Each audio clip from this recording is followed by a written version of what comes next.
on va démarrer, parce que c'est comme ça que ça va déclencher, peut-être.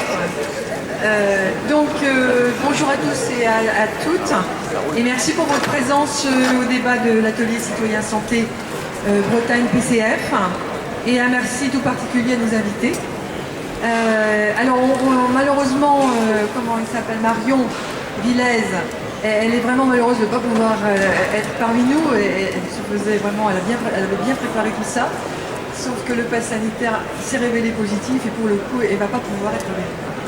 Voilà, donc je parlerai un tout petit peu, mais trop peu, de son intervention qui aurait été magnifique. Mais voilà, ce n'est que partie remise avec Marion Villez.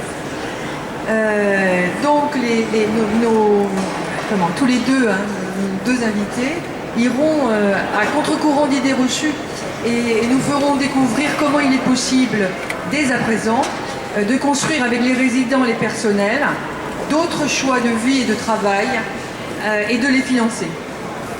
Consacrés à l'habitat des retraités et des personnes âgées, nous avons choisi un titre un petit peu provocateur, EHPAD, ne pas jeter le bébé avec l'eau du bain, tant cette structure est au cœur des turbulences actuellement et que le gouvernement oppose avec cynisme au secteur du domicile, tout autant sinistré d'ailleurs, et sans donner les moyens ni aux uns ni aux autres.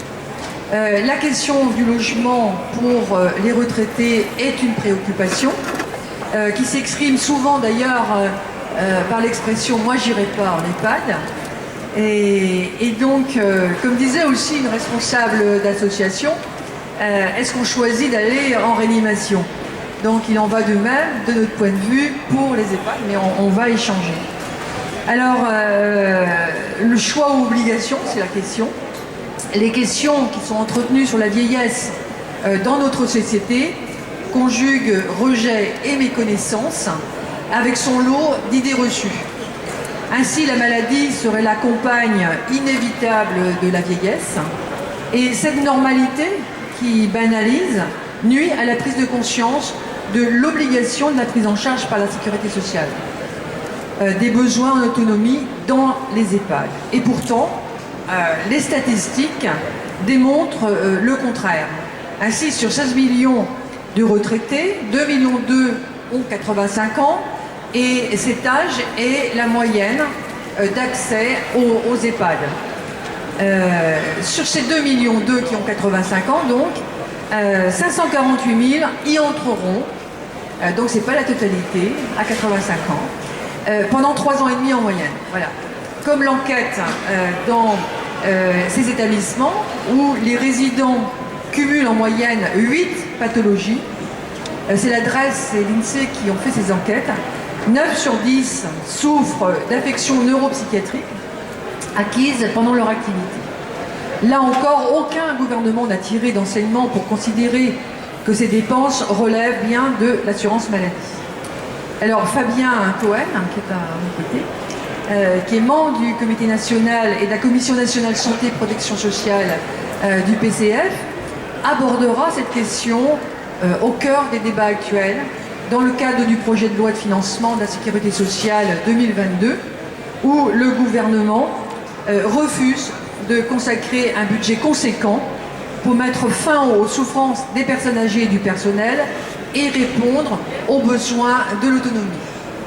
Alors ça nous amène à nous interroger s'il est possible de se passer des EHPAD, mais aussi d'examiner des propositions pour que la vie des personnes âgées puisse y vivre dans le respect et la dignité, et que les personnels puissent les accompagner, les soigner dans de bonnes conditions de travail et démocratiquement.